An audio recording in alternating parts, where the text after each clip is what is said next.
Today is what is it, August the 1st already? 6th. That's 6th, Wednesday. I was checking you, Richard. No.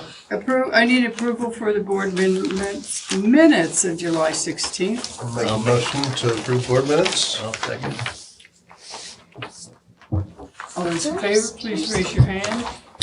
Thank you, it's unanimous. And a motion to approve the payment of claims. I'll make a motion that we pay the claims. Second motion. All those that are in favor, please raise your hands. It's unanimous. The next regular meeting will be held on Wednesday, August the 20th, 2025 at 4 p.m. in this room. Public comment. Do we have any public comment? Okay. Old business. Do we have any old business? Okay. New business. Need a motion to approve the Peru sewage work SRF disbursement request number 46 to Hazen and Sawyer, attachment 6A. Make them. Go ahead. Make a motion to approve SRF disbursement. I'll second it. Okay. Questions, comments?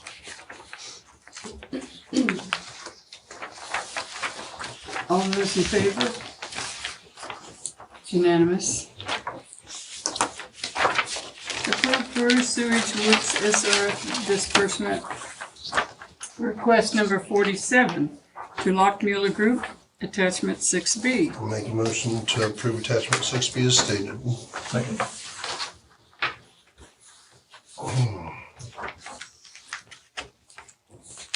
We have a motion and a second. Oh, I didn't hear Dave it. seconded it, sorry. Okay, thank you. All those in favor? Does anyone have any questions regarding this one? 6B? Okay. All those in favor, please raise your hand. It's unanimous. So that's, for the record, we spent over 50% of the $41,880,000 for this project. So just over 21 million. Thank you.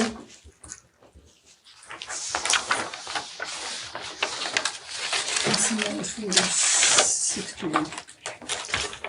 Okay. Need a motion to please approve Peru Waterworks revised SRF disbursement request number 7 to Whistler Engineering, attachment 6C. I'll make a motion that we accept attachment 6C. Second. Questions, comments? Okay, all those in favor, please raise your hand. It's unanimous.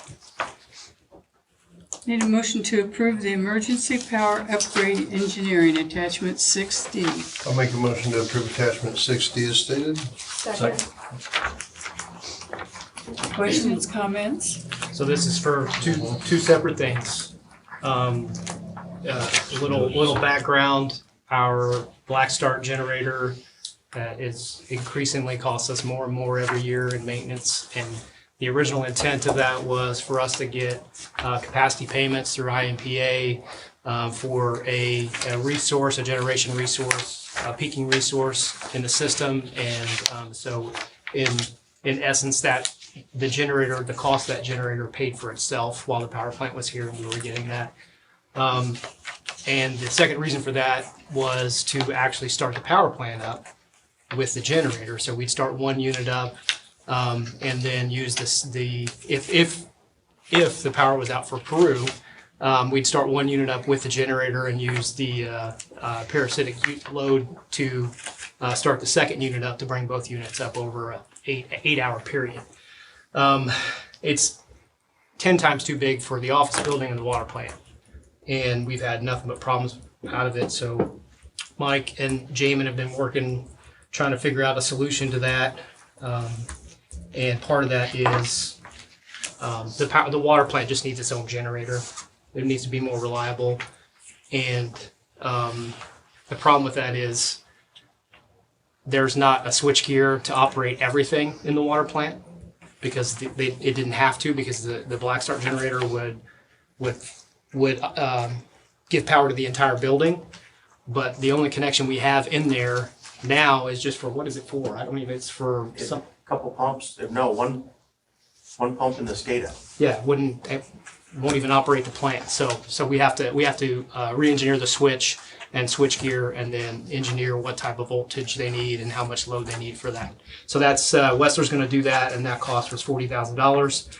And then at Cass Street, and then we'll get something on the electric side here moving forward. Budget next year. And that'll do the office and the garage back in the back. The second part of this is Cass Street has an automatic transfer switch in the building, and when that was built and put in, it was too constricted, and it's really unsafe. There's not enough room to get away. If you were to throw that transfer switch in manually, which is what we have to do now On occasion, because it doesn't work right, we could be way safer about it. And so that needs to be re-engineered. We need to replace it so that it actually works and we don't have to throw it in manually.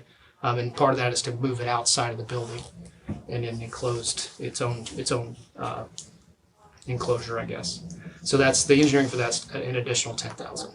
So the way we've been doing it now is once we get power back from the electric department, we have to have a lineman come out, kill the power. We manually move the switch gear to where it has to be so no one gets hurt. And then close all the stuff, and then they put it back in, which is just an inefficient, terrible, expensive way to do it. And not ideal. Not ideal. We need something that's automatic They're or, called automatic transfer switches. It'd be nice if they just... maybe it was automatic. And it's 20 years old. Yeah. So, and then there's an OSHA regulation where you have to have the such high a calorie clothing on, and basically for that one it's the space suit with those. If you're enclosed in that building and you can't get away from it, you have to have that on to put it back in. So we need to take care of it and make it safer for our guys. What happens to this large generator that you've been using here? Mike has been leading the charge on this, looking at trying to sell it, find somebody to broker it. It's not really worth much, unfortunately, but we think we'll be able to get something out of it. How old is it? Ooh, good question. I don't have an answer. 5, 25 years, so 99, 2000? 26. Yeah. It's older than that. So it's a prototype of its life anyway. Oh, yeah, absolutely. It's just, Diesel? it's diesel, yep. It's a Kohler and a cat. Is a diesel a cat? Big cat? And the parts are hard to find, and every time we call them out, it's $5,000 to $10,000, and just for them to find it, and it's a burden. So this is just for the engineering, but you have an idea of what the overall cost is going to be once we get engineering. We do, yeah. $925,000. But that will, part of the engineering is, well, how big of a unit do we actually need? And we kind of know, Mike kind of knows how big the unit is for this building that we need. And we're going to move it. Part of the problem is also, we had the pump house, the river pump house. It had its separate transformers, and we had to feed that as well. So we've got how many switches do we have back there, Mike? It's ridiculous how many we have back there to make that black start operational, and transformers. So we have all this equipment in between the endpoints, and if they fail, just something as simple as the battery for the controller will fail because we don't use it anymore. And so we're going to move that one up to the building, closer to the building. We decided whether it's going to be natural gas or, I think the building's going to be natural gas, but that one will have to be diesel. So the cost of the engineering that you're proposing now is an out-of-budget item. Correct. Yeah. the cost of replacing those once the engineering is done would be an in-budget item for next For year. next year, for 26. For next year's Correct. budget. Is that 450,000 Yes. for the Yeah, that's water that's in the letter. and 75,000 for the switch? Right? 75,000 is low, would be my guess. Once the engineer sizes it. Yeah, once the engineer gets all that done. It'd be almost, it's gonna run about $650,000 total then. But we don't have a I'm price on it yet. Saying it, We don't have a price on it yet. That's your estimate, is that what you're saying? yeah. Okay, I don't know. What was the Well, electric one? It's all Mike, coming do you under remember? capital improvement plan. We're gonna be around 100 just for this building.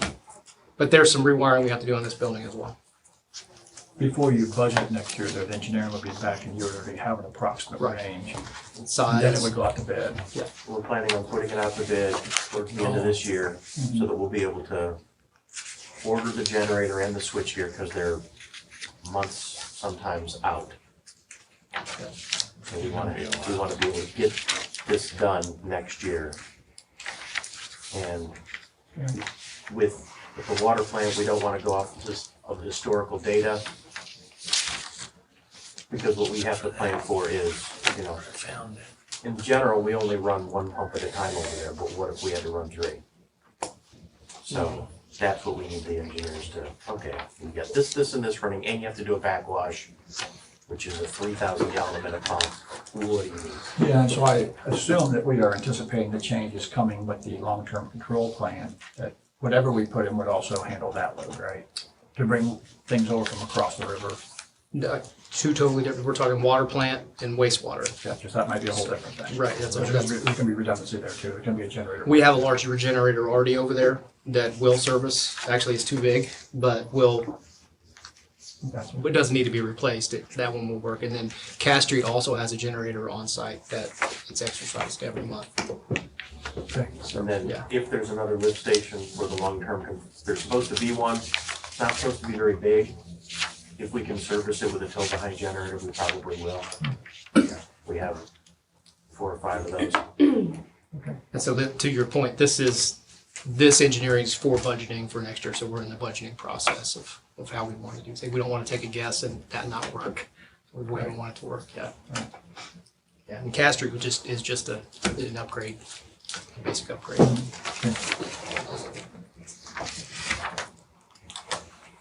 Okay.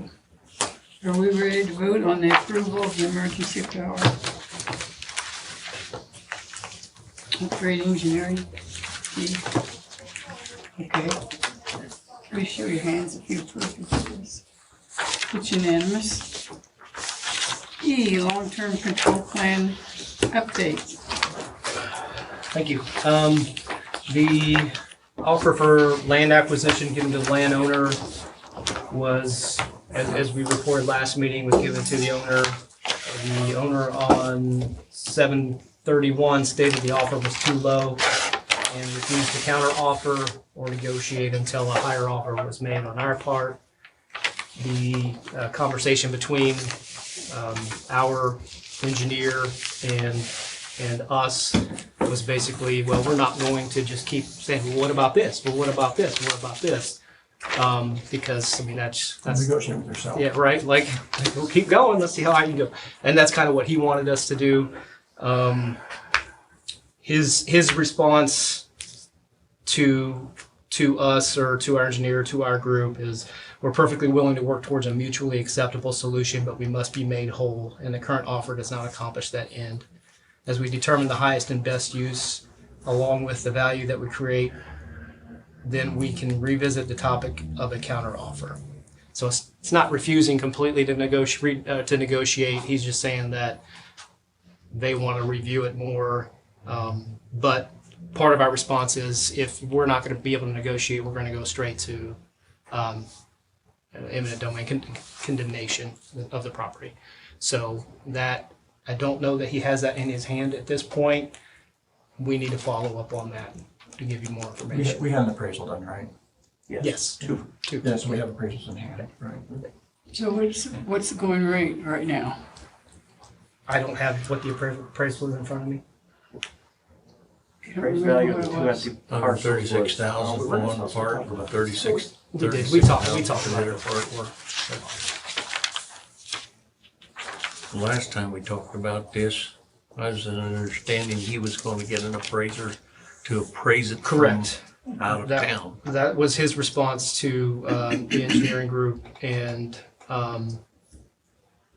we haven't heard anything whether he's done that or not. So, we can't wait forever because the entire project hinges on this property, and I believe he knows that. So that's kind of his issue Are you dealing directly with him or through his legal counsel? with him. He doesn't have legal counsel, does he? I was curious. Not that we know of, not that he's presented to us. So just out of curiosity, Josh, I might know the answer. If we proceed to eminent domain or condemnation, is that through us or is that through the city? That would have to Well, be a good question for him. it doesn't really matter whether it comes to the city's name or the utility's name. I mean, well, it's essentially the same You're not gonna entity. lead the one, right? Yeah, and regardless, there's most certainly We have the right, though, to proceed with. we'd have to show that it's a compelling governmental interest in doing so, and because of the magnitude and scope of the project and financials it would cost doing it anywhere else. And I just wasn't sure if it's something that had to go to the city council to do or if it's something that we handled here. it should be able to be handled through the board. To proceed with eminent domain does not necessarily have to go to the council. Now, if the city was going to, it would have. If the city was doing it, it would ultimately go through the council, but the checks and balances and nexus of establishing the board, in my opinion, wouldn't have to go through the council. What's the impact that, he's got on that business on the corner? He had like 18 months left in his rent. Would that be a problem? Can you, if you get eminent domain, do you still have to honor that 18 months? Or? So, yes, businesses are, it's not only the value of the land that you'd have to consider. When you're eminent domaining, you also have to consider the economic impact and whatnot as well. And, the tenant would be entitled to something which could be offset from what the landowner receives as well. He's entitled to some sort of relocation. Yeah. And that was part of what we were gonna be offering. Has he got a lease on that for 18 months then? They were When they entitled started to the that. So then if we go that 18 route, does he They said he had pretty much 18 just months get what left. we initially offered, or does Fair that? market value. Well, the court would appoint 3 appraisers to do it, which Okay, last time I seen an eminent domain came from NDOT along 31, and the court appoints 3 appraisers, and essentially it's just the averages of those 3 appraisals, so. okay. And he still contends that because the Napa building sold for $600,000 or whatever it was, but that his property should be valued similar to that. The problem is that Napa was a business with inventory and an ongoing income, and this is property vacant and then a pole building that has rental income for him. So you can't compare the two, and I don't know that any judge or any appraiser would compare the two. So so it's just at this point we feel like he's just kind of reaching and expecting us to negotiate with ourselves, as you said, and so but he's being notified that we are going to move forward with condemning the property, and so he either needs to negotiate or we're going to move forward soon. But that has about a 6-month time frame. That's what Lark Mueller estimates, Probably. 4 to 6 months. So what that does, continuing the kind of the long-term control plan update, what that does is that pushes our closing date into third fiscal quarter for the state through the IFA, and that's in the end of March. So for closing on the bonds, that may not be a horrible thing, simply because the interest rates still haven't come down, and the original rate study was on a lower interest rate, and the interest rate hasn't come down. So now we're looking at whatever our rate is now, plus the extra $4 or $5 million in the rough order of magnitude costs that Bone gave us a couple weeks ago, now we're looking in the $6 million mark, what we need. So that may not be a horrible thing to wait a little bit. Trying to find the silver lining here. Ain't no silver lining. So, Obviously, the federal government's, if you're following anything, Trump is pushing the Fed to cut rates, which I wouldn't be surprised if there's a change in. so what are you waiting for? What's stopping you from proceeding now with a combination of eminent domain? Nothing.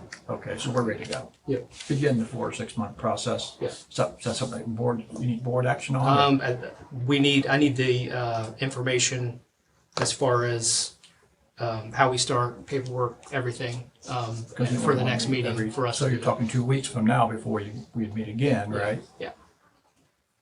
I mean, unless you want to, if you want to make a proposal that we move forward with it directly, if you want to do that now, I'm happy to. I'd make I that think we proposal. should consider I think you're gonna have to begin the process. If it's something happens between now and then, that's great, we can be in agreement, but if not, we need to begin the process. Okay. You know, that 4 to 6 month timeline has to start, Yeah. or we're gonna end up in trouble at the other end. Only mention. Like you said, Mary, what are we waiting for, right? Well, I've got a proposal on the floor. Motion made. We, Proceed. we have to we have to do anything, amend the agenda. We're We had in, to amend the meeting. we're currently in the process of E, which is something that doesn't have to be Right. E, which doesn't have to be voted on or closed is an issue. Right. So I think we can Amend the agenda. Amend it to F. include- just amend it to add another item to make a proposal to Make sure we do it right. state the motion and Can I second that? Okay, we need someone to make a motion to amend the agenda. I'll make a motion to amend the agenda for an item F to include a proposal to move forward on the eminent domain process, Second. Second. or however that needs to be worded Second, yeah. correctly.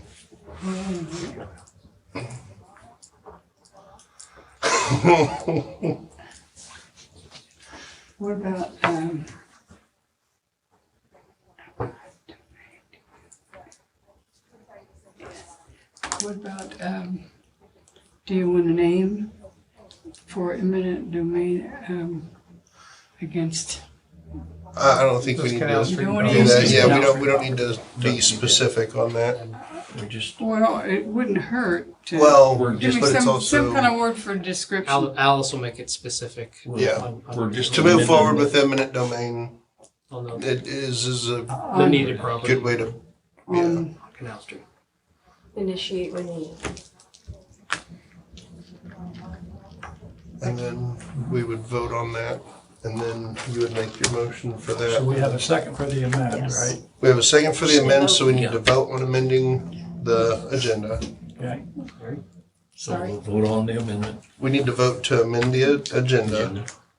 yes, we have a second, so all we have to do is take a vote. okay, you've already got your second. Okay, all those in favor, raise your hand, Okay. it's unanimous. All right, Now I make the proposal that we begin the process for condemnation and eminent domain on the Canal Street project on the property we've been discussing. I'll second that motion. Okay, proposal. that's why it's 6 recorded. months. right. And then I feel like we've already done the discussion on that, unless we have more to add, so then we'd be able to just go ahead and vote. So that would be EF. Is that part of F or just G? That is F, yes, that's what we're voting on. Okay. All those in favor? It's unanimous. Appreciate the direction. So along those lines, we have asked the state for another $6 million in grants for the project. We'll see, 600, we phrase it as 6 million plus. So we'll see what they have when it comes towards the end, we'll know. And again, we're still trying to get the project down to that, into that $70 million dollar range, where that's what the rates were set at. So that's all I have for the updates.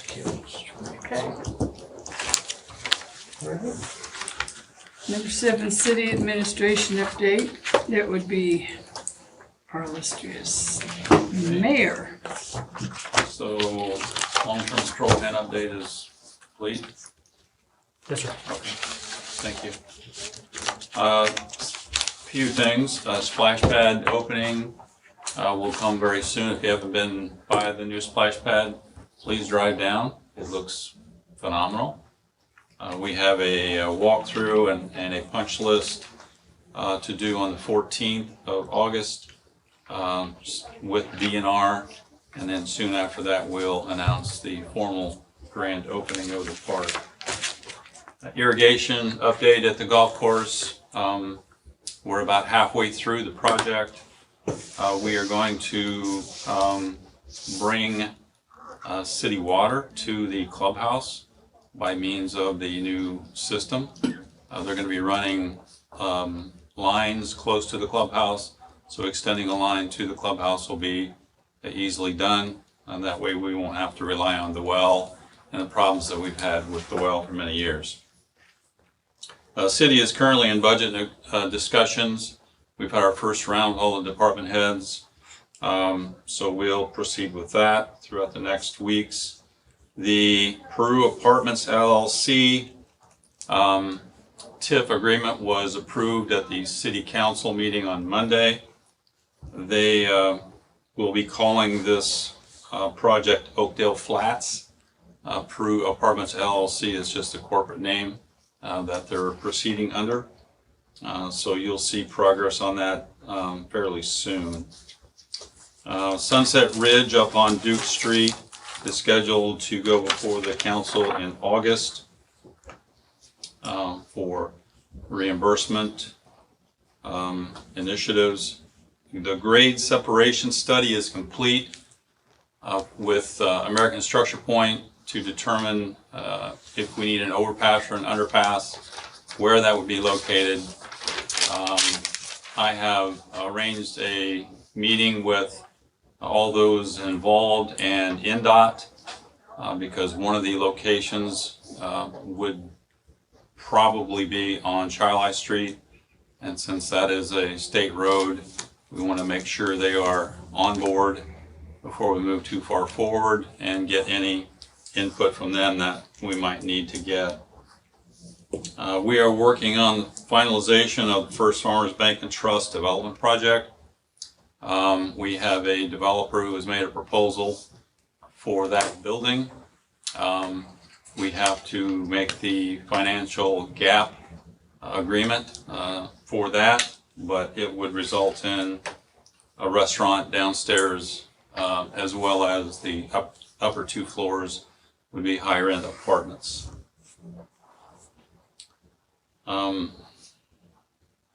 The Bourne End water issue. I know that the water was turned off to them yesterday. I made a phone call and an email to the contact that we had for that trailer park owner. I have not gotten a response from the phone or from the email. Made arrangements with Helping Hands to have cases of bottled water delivered to the residents today. Tomorrow we will be setting up a 2,500 gallon dump tank somewhere in that park and giving the residents basically 5-gallon buckets so they can bring water from that dump tank into their homes, fill the toilets, and be able to flush their toilets until this gets resolved. We will have waivers available for the residents to sign, making sure they understand that that water is non-potable, they can't drink it. It's just for use for their toilets. And then, of course, we all know about the Speedway Slammer project out of Grissom. There's a lot of chatter going on now about what is it? When does it start? I'm getting requests from news services to give some response. Quite frankly, I don't know anything about it other than what we've all read on social media. So the governor, I believe, didn't do us much of a service by announcing this without first letting the local officials know that it was happening. So we're a little bit behind the ball. So we'll deal with those as they come forward. That's all I have. You have any questions for me? I don't know what the Speedway project out at Gerson, what? The Miami County Correctional Facility, the prison, Okay, the governor has agreed with the Department of Homeland Security to house illegal detainees before they get deported, up to 1,000 beds. So they've got that many empty beds right now. Oh, way more than that, yeah. They They do. Yeah. Two or 3 pods empty, from Yeah. what I Yeah. understand. yeah, I don't. Several That's the pods. one thing we don't know is who's paying what, where the money comes from, who's gonna provide the guard services. None of that is known at this time.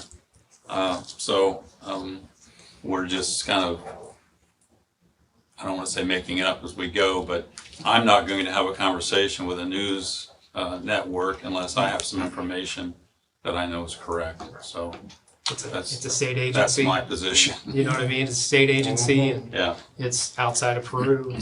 I get it. And But the county commissioners should be involved as well. And if they haven't been, that's county shame on them. commissioners, Shame not on the commissioners, but the EMS. people that should be moving forward. Yeah. county commissioners received no prior notice. Neither did Ethan Manning. Neither did the mayor. So looks like this is where we're at. As far as how that impacts us at the utilities, you know, they've been understaffed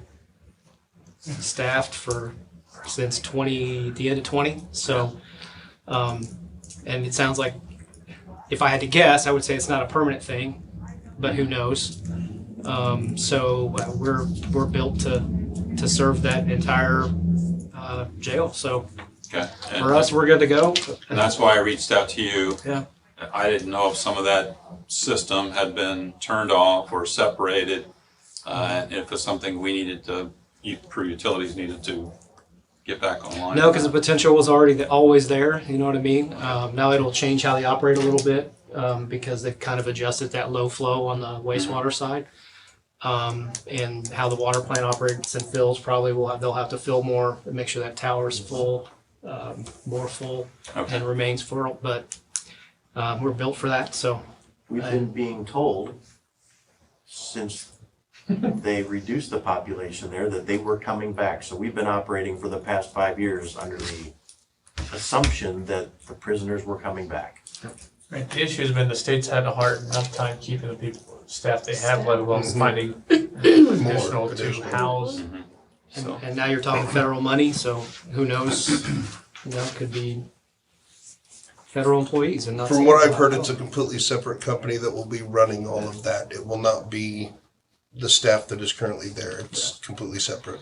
So yeah, but so as far as we go, we're fine. We might have to make a few operational adjustments, but just because of the increased flow, but I think we'll be fine. There was a preliminary, well, there was an article in Fox 59 today about this whole thing, and they have a second one designated in Florida for 5,000 beds, and they're calling that Alcatraz, or Alcatraz out, or Alligator Alley, or Alligator Alcatraz, whatever the heck it is. But yeah, so and it was buried in the big beautiful bill, 80,000 of these beds to help with this. So. That's my update, Mary. Okay. Thank you.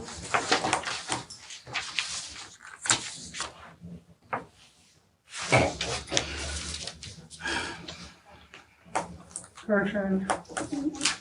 That would be our city attorney's. well, get started on getting everything ready for the petition or the complaint for eminent domain. getting everything lined up in order for that, something to help you get going on. I'll be busy, so. What's the worst case scenario we can expect? On Complete chaos. No, 6 more months. timing, I mean, or the judge determined that we not a legitimate public interest in the land, not be able to acquire it, which would definitely cause some big ramifications and problems, so. We have faith in you to make sure Yeah. that doesn't happen. And we got plenty of engineers and everything else that can testify as to the governmental need. I mean, and it comes down to the simple fact is if we have to move property, we gotta start over. We're probably not gonna meet our 2028 deadline, and it's gonna cost millions more. Seems like public We're- interest to me. We're already, Get ready. we would be considered a disadvantaged community. We are on the lead service line side too, and so we're already in that bucket, and that will push us further into that bucket.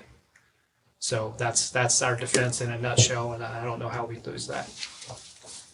Plus we got Dustin. It's 101%. Okay, thank you. And the utility should have received the first payout by now for the Yesterday. DuPont. But PFAS, whatever. PFAS, yes, out of Grissom Water. What account did that go to? Grissom? Yes. The Grissom water.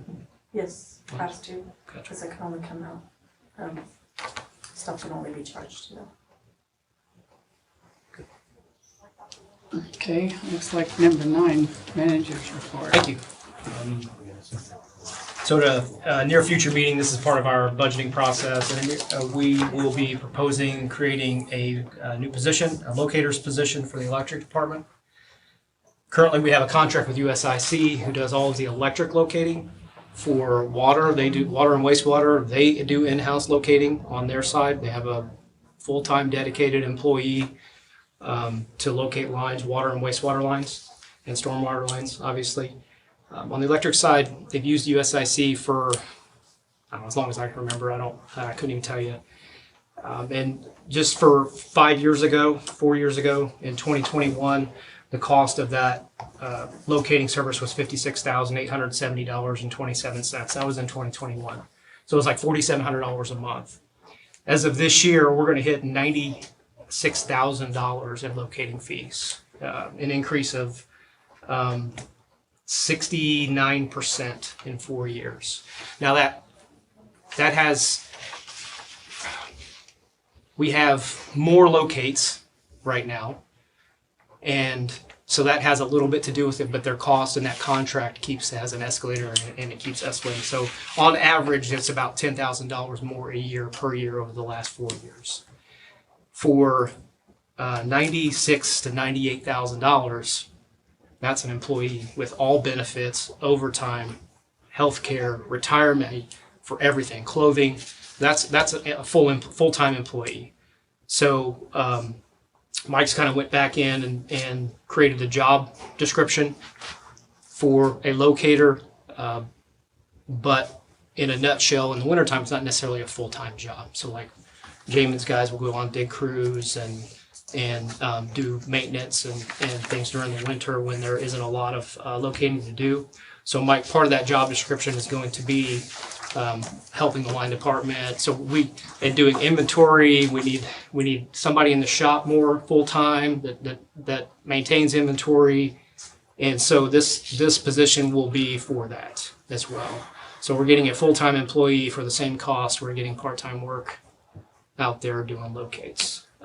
It kind of Mike talked about the project out there that kind of led to. This was the tip. We're done. We can't do this anymore for the safety of our people and our contractors. Was the new building that's being built on 31 by the water tower out there, there was a line got damaged. The contractor called in locates like they're supposed to. The locator went out, painted from a riser to a manhole to another riser. Allegedly got a faint signal further away from the manhole and ignored it. And the faint signal he got was the feeder line for Miami County Correctional, for AZI, for Spectronics, and some of the Air Force infrastructure. So when the line got damaged, it dropped our circuit out there, and the prison had been having issues with their other circuit previously, their own unrelated to Peru Utilities, but on their side. So they only had one feeder at the time, and it got dropped out. So they switched over to generators, had to go into lockdown. And when we discussed this with USIC, they basically said, well, it's not our problem because we didn't have prints from your system. And they have our mapping, they have our GIS system, and I have spent the last 4 years trying to make contact with USIC to write the print situation because I don't know what they use. And I've asked them what they've used, and they just kind of told me, well, we don't have the prints. So that instance, and then digging into the numbers of what we're actually paying now, to me, it made a lot more sense to bring it in-house. We feel like we can have someone that's better trained and more comfortable with our coverage area and with electric utilities in general, and we can make it safer for the employees, for contractors, for customers, for anyone that uses our electricity that needs to have electricity, maybe not have circuits get dropped out. So. And they have paper prints, they have PDF files of our entire system, and they have access to our GIS system. So they have all of that. It's just not, if they can't search this poll number and it come up, they don't want to mess with it. And that's kind of been their thing all along. And this is not the first time this has happened where they can't figure something out and Mike has to go out there and locate it. Like, well, we don't know where it's at and it's right here, So it's just safer for all involved to do it ourselves. And it's not necessarily an increase in wages or overall cost. There might be some things in there that we need to look at that we'll probably have to talk about later, as far as maybe having the possibility of having a lineman do that full time, kind of a sunset type of position, because it is such hard work and it's so hard on their bodies that they can't be in a bucket when at 60 years old, but they have the knowledge of the entire system and how to get into a transformer, how to plug into that transformer and be able to locate and run the lines and tone those.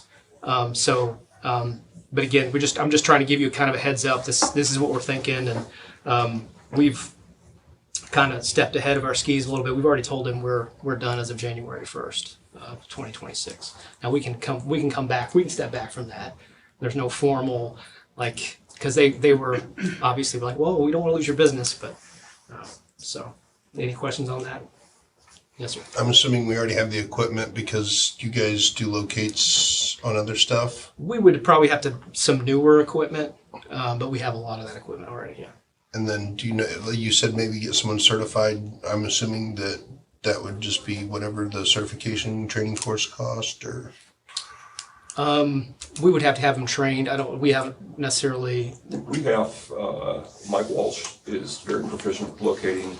Our meter technician, Todd Eckelbarger, was a locator prior to coming to utilities. So I feel like we've got enough in-house knowledge to, we'll probably bring, when we determine, we'll upgrade our equipment because what we have is vintage.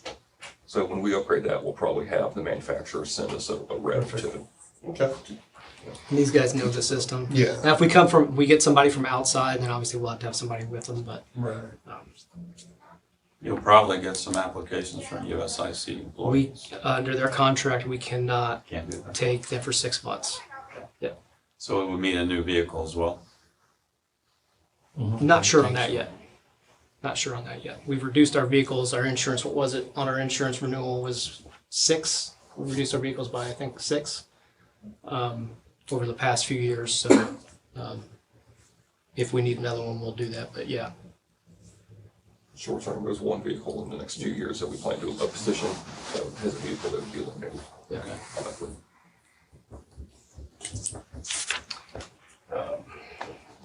We're talking about our local mobile home park. They were shut off due to non-payment on August 5th, yesterday morning at 10 o'clock.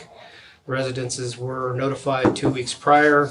Technically, we don't have to notify anybody but the owner of the property. But they were notified 2 weeks prior. The state was informed for 30 days prior. State Health Department was informed 30 days prior. The County Health Department was informed, and their past due balance isn't all that high at this point, $6,336 and I believe 68 cents. But the September 1st cutoff, if it gets turned back on, is another $14,158.19 on top of whatever they're accruing daily right now. They had a leak of about 3,000 gallons an hour. We tried to contact as many people as we could. The owner, the park maintenance guy, whatever the heck he's called, and we couldn't get a hold of anybody that would return our calls. And a concerned citizen fixed that 3,000 gallon an hour leak because they found it. So kudos to that concerned citizen on his own time that did that to help the residents out. But now they're up to about 1,000 gallons an hour now. So they've got another leak somewhere. Again, just seems like they don't have any interest in fixing it. And it doesn't make any sense. You would think there's some ulterior motive here to sell the park or get everybody pushed out and make it Peru Utilities is the bad guy. So the AG has been called. We've encouraged every resident that has called us to call the Attorney General. We gave them the number from last time when we met the Attorney General out there. And they've now formally requested all information regarding the account and the account holder. So that's good. We're waiting. Dustin and Leah and I communicated back and forth on how that needs to happen. They offered to get a subpoena, and we said that's probably what we should do, just so we're not the ones that screw it all up and they go, well, that was information you shouldn't give them, or we're trying to go by the book and make sure that somebody holds these people accountable for the poor citizens they are. So that's where we're at there. We've had no additional communication, just since I gave you the number. Hopefully maybe you can, we've had they won't return our phone calls.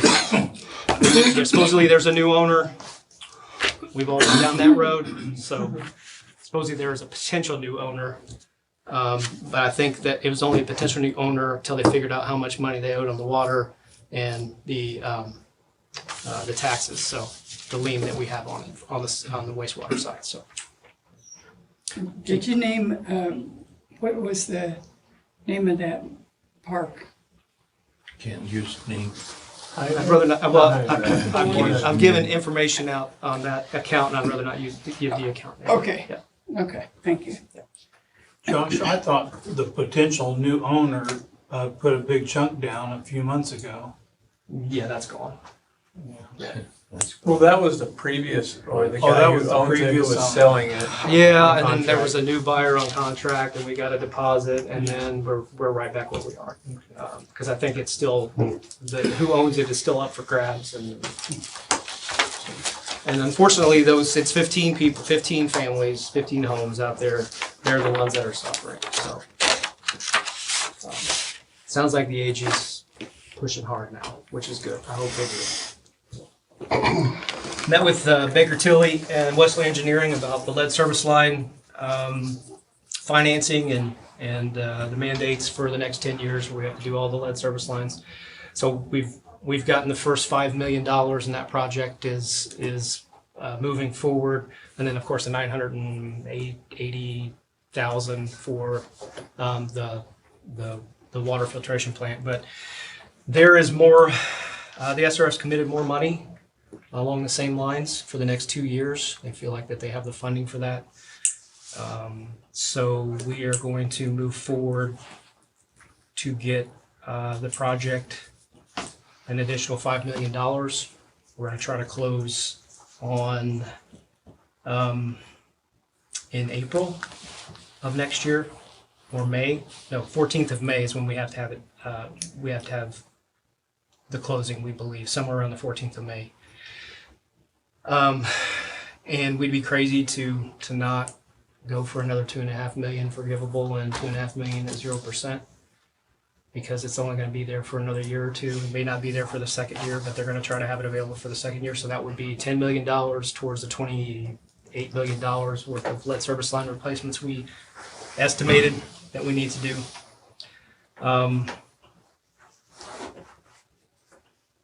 Now the good news is we saved $200,000 for our realignment and how we do operations on the water side of the water plant side.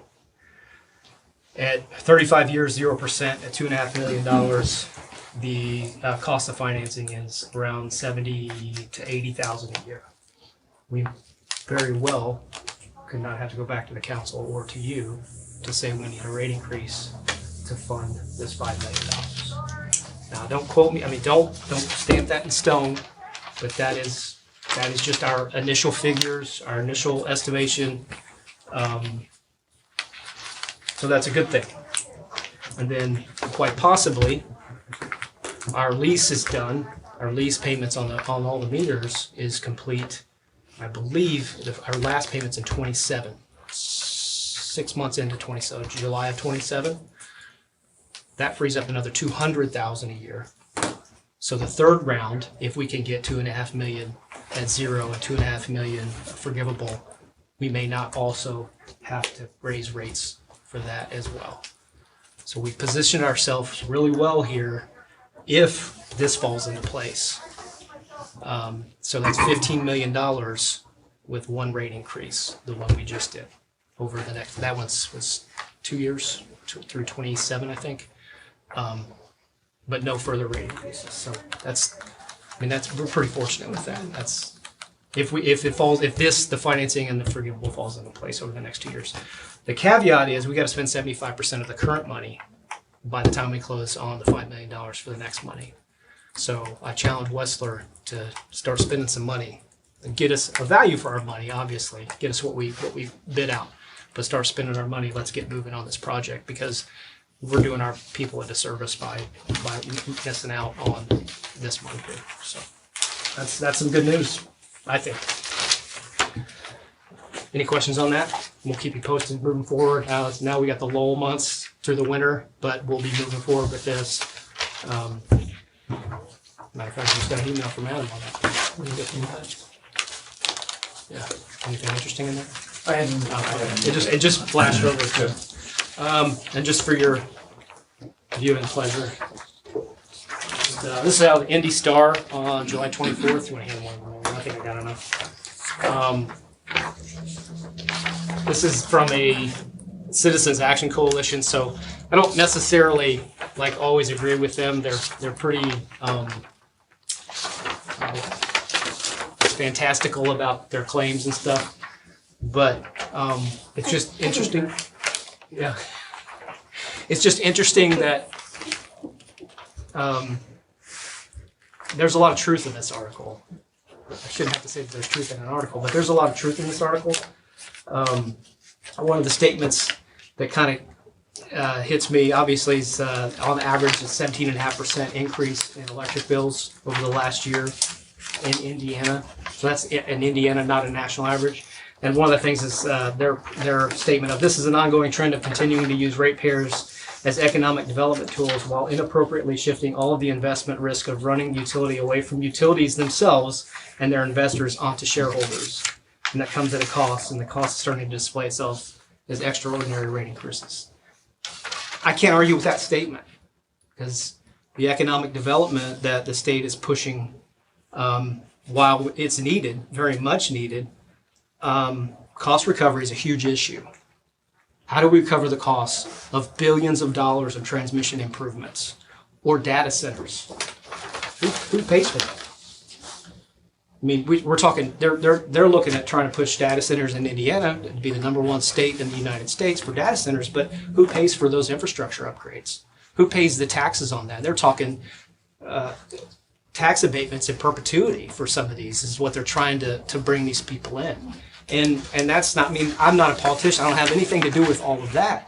But if it breaks down to who pays for those improvements, and it's the ratepayers. It's you and I in this room and everyone out there, right?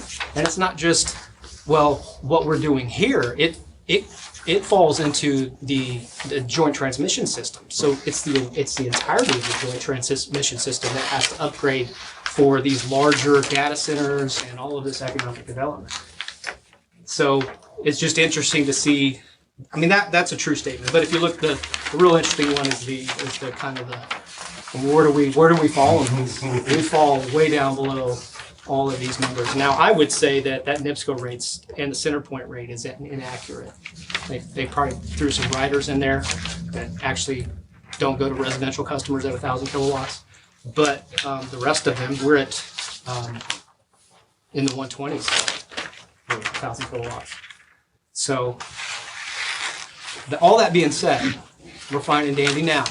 But the cost of natural gas has increased through the summer because we've had plant shutdowns, we've had coal shutdowns, retirements, and it's going to continue. This is the trend that's going to continue. And we're using gas peakers right now when it gets hot. We're using, even in our market itself, we're using gas peakers as baseload units. So gas peakers are supposed to hit when it's the hottest and the most. We're using the most electricity in the evenings, in the afternoons and evenings, right? Well, the peakers are running all day and they shut down at night, and they're running all day and they're shutting down at night. So supply and demand, we're using more natural gas costs are going to go up. So just in general, I think our tracker is not going to be negative this next time because energy costs are up for the summer. Because again, and then this whole shift, this whole tectonic shift of renewable, and get rid of coal and baseload plants. Excuse me, I'm about to spit on you. I'm sorry. And now we're supplementing that with gas, and so now gas prices are going to go up. So the cost of electricity is going to go up on top of everything we talk about with the joint transmission system, and so all the transmission rates have gone up as well. So the auction, they have the annual auction for futures, basically for electric and for both energy and for load, and they were extremely high in the PJM market, which we're not in, but usually MISO follows for that because of constrictions in the market. So we've really enjoyed that 4% less than it was in December 31st. I just don't see that trend happening, and that's solely for energy costs. Even though I know we're still going to be way below these 1,000 kilowatt rates, but it's just not going to continue. You know, with the direction going to the SMRs, you know, but they're not affordable. So how can that get turned around so that can be an option for?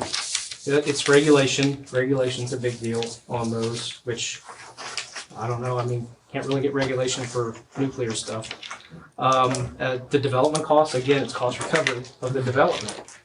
It's cost recovery of doing experimentation. And so like the IURC is allowing Duke and some of the other IOUs to pass that cost recovery out to the residents before you're actually getting revenue from those projects. So I don't have an answer. I don't think anybody does really. And the SMRs are great, and Indiana is trying to push us to be the SMR hub as far as at least the manufacturing of these units, and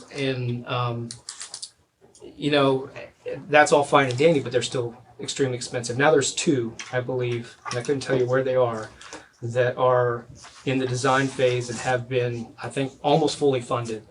Not in Indiana, in other states. So we'll see how that goes. But we're decades away, I think, from commercial SMRs, large-scale SMRs. NIPSCO's raising its delivery fees too, if you didn't know. So they are? They're, same price as the gas you get right now? Yeah. But I just seen a bill that said it was going to be more. Well, municipal utilities in Indiana are far less than any IOU in Indiana, on average. So. public power is important, and public power is it's how we keep small towns like this competitive. And, we're a disadvantaged community. What's our MHI? 45,000, I think, for a single household in this town and in this county. In Marion County, I think believes like 75,000. I mean, there's a huge difference between Peru and Marion County, or Miami County and Marion County, and so without public power, we're killing the residents even more. So I'll get off my soapbox. Went to New York. Any questions on that? Just try to give you guys kind of a heads up where the market is. But went to New York. That was a good trip. Got to talk to, like I said, Moody's, Standard & Poor's, and Fitch. Talk about the market and really how the upcoming financial markets are reacting to portfolios with coal, portfolios with gas, portfolios with lots of renewable generation, and IMPA is poised for their normal bond rating.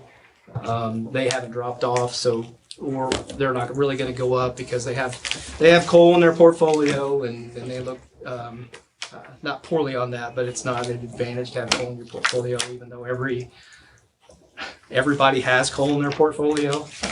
But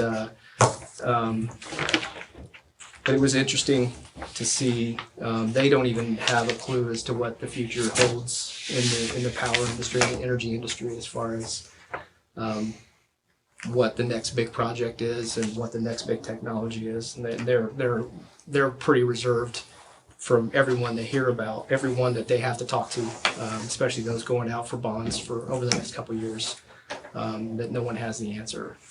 So that was interesting to hear even from those guys who hear from IMPAs from other states all the time, every month of every year, about bonding out new projects and stuff. So, and for the record, IMPA pays for that. Peru Utilities did not pay for that trip. Indiana Municipal Power paid for that trip because I'm on the board. So, any questions at all? No, I'm good. That's all I have. Okay. I need a motion to adjourn. Make a motion. Second. We'll get that in. All those in favor?